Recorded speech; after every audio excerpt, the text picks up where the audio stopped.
It is undeniable the popularity of Blanton's bourbon, but behind the bottle there's much more than just bourbon or a unique bottle package. There's a story of the man the namesake bourbon is named after and what was his influence on the bourbon industry to even deserve a bottle made in honor of his name. This is the history of Albert Blanton. This video is presented to you by Sipping History. Explore the history, heritage, and tradition behind every sip at www.sippinghistory.com and by subscribing to this channel and checking out our other captivating videos on the rich history of bourbon. This video is sponsored by the Ultimate Bourbon Tasting Journal.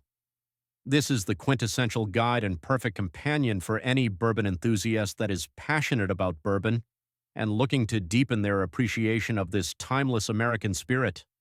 Log, rate, and record your way through each pour, utilizing your senses while building your appreciation for what's in your glass.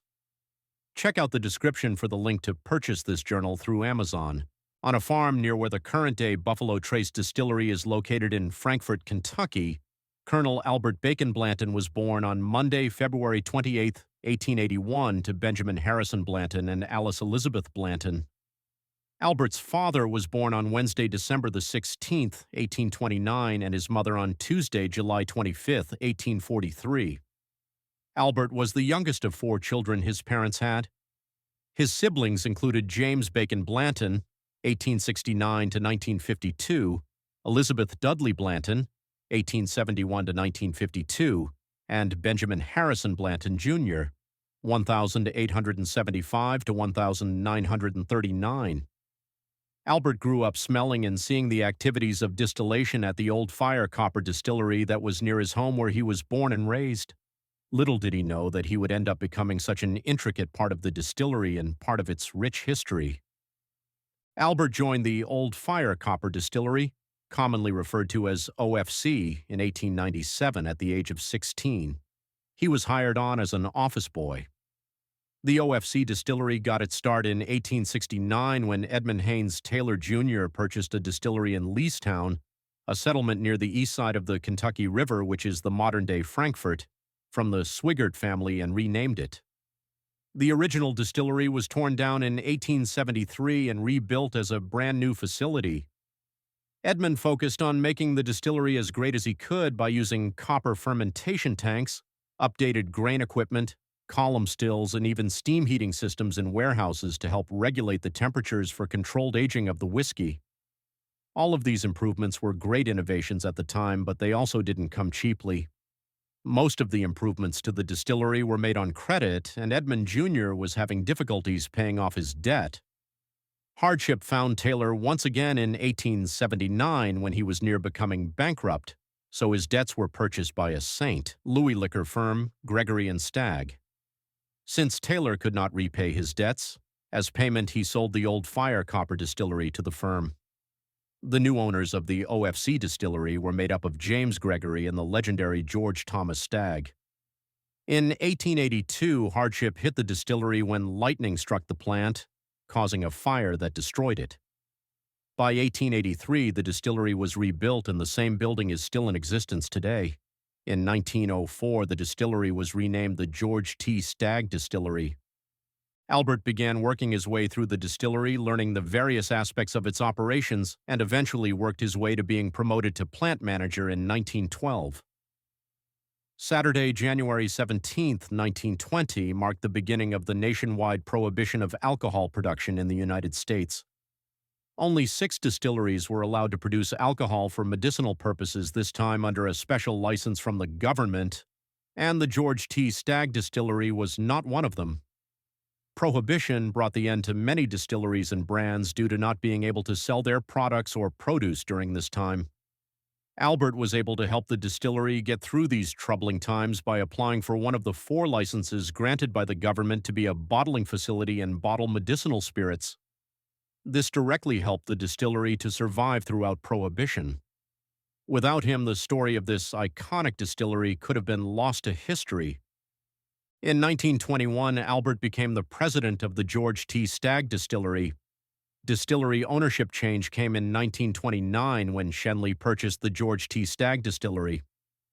Schenley was one of the only few distilleries with a license to produce during Prohibition, So after the purchase, the George T. Stagg Distillery was able to begin production once more under the license of its new owner. Albert retained his position as president even after the ownership change. Prohibition ended on Tuesday, December 5, 1933, but more hardships were around the corner. In 1937, a great flood struck the distillery, causing property and equipment to be underwater and damaged. Albert is credited with working endlessly until he had the plant back up and running and was able to do so in 24 hours. Much of what you see today at the distillery is because of the actions of Albert Blanton. He greatly expanded the distillery during his time there, even helping to resist a shutdown during World War II as the distillery had enough capacity to distill for the war efforts in its own distillation. During a time when most distilleries had an industrial look, Albert began to improve the aesthetic appearance of the distillery by adding gardens and even building a clubhouse. He spent much of his time dedicated to the distillery that even in his off time he was not far away. He had his home built on the distillery property overlooking the distillery. His home was known as Stony Point. As a person, Blanton was known as a modest man despite the great accomplishments that he achieved throughout his long career. He was bestowed the title Colonel from the Commonwealth of Kentucky for all of his accomplishments. This title is a different designation than being a colonel of the Army. Albert, being the humble man he was, often did not like to be called colonel because so many others in the military had earned the title and he hadn't. Whether he liked the title or not, he has gone down in history as Colonel Blanton. In his personal life, Albert married Vannie Blanche Stevens on Wednesday, January 31, 1934. Vannie was born on Tuesday, August 14, 1894. Albert's father, Benjamin, died on Sunday, June 29, 1884, and was buried at the Frankfort Cemetery in Frankfort, Kentucky. Albert's mother, Alice, died Sunday, December 2, 1917, and was also buried at the Frankfort Cemetery. Colonel Blanton was also known to enjoy hosting parties, and for his guests he would share with them some of his favorite bourbon from the distillery, especially from his personal favorite warehouse, Warehouse H. He thought that this warehouse produced the most exquisite bourbon for his tastes, that he would pick barrels from this location to share with his guests. One of the perks of being the president of a large distillery is knowing where the best places to find the finest barrels were, and for the Colonel that was in Warehouse H. Warehouse H is a metal warehouse built in 1935 that ages barrels of bourbon, and the Colonel discovered that the makeup of the material allowed for the barrels to age the distillate differently due to how the temperature in the warehouse rises and falls. After 55 years of dedication to the distillery, in 1952, the Colonel retired. On Thursday, May 21, 1959, Albert Blanton died and was buried at the Frankfort Cemetery. Albert's wife, Vannie, passed away nearly 2 decades after her husband on Wednesday, January 5, 1977. Although the legend himself had died, his legacy was far from over. In 1984, master distiller Elmer Tandy Lee honored Blanton by curating the first commercial single-barrel brand, Blanton's Single Barrel. Elmer had worked under Colonel Blanton briefly after joining the distillery in September 1949 as a maintenance engineer until the Colonel's retirement in 1952. Although the time working together was short, it was long enough to leave a lasting impression on Lee. When Elmer was originally looking for a job at the distillery, he had asked Colonel Blanton for a job. However, the Colonel had told him that they were not hiring at the moment. In the end, Elmer got a position at the company through other means. The introduction of Blanton's bourbon gave birth to a whole new category of the bourbon industry by commercially offering a single barrel option to consumers. The choice to make it a single barrel was a tribute to Albert's picking of single barrels for his guests.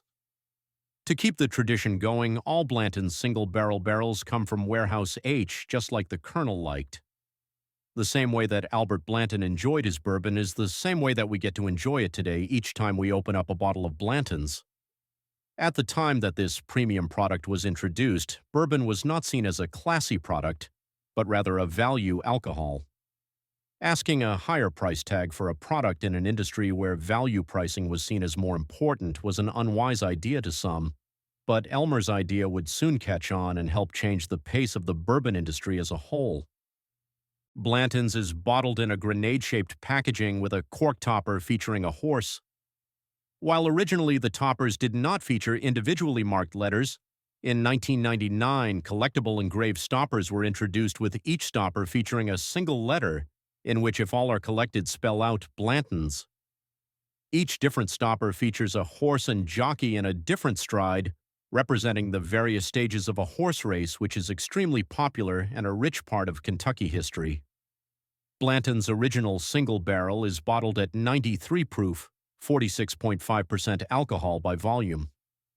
The company offers many other variations of Blanton's, including Gold Edition, bottled at 103 proof, 51.5% alcohol by volume, which was introduced in the early 1990s internationally, but wasn't available in the United States until 2020.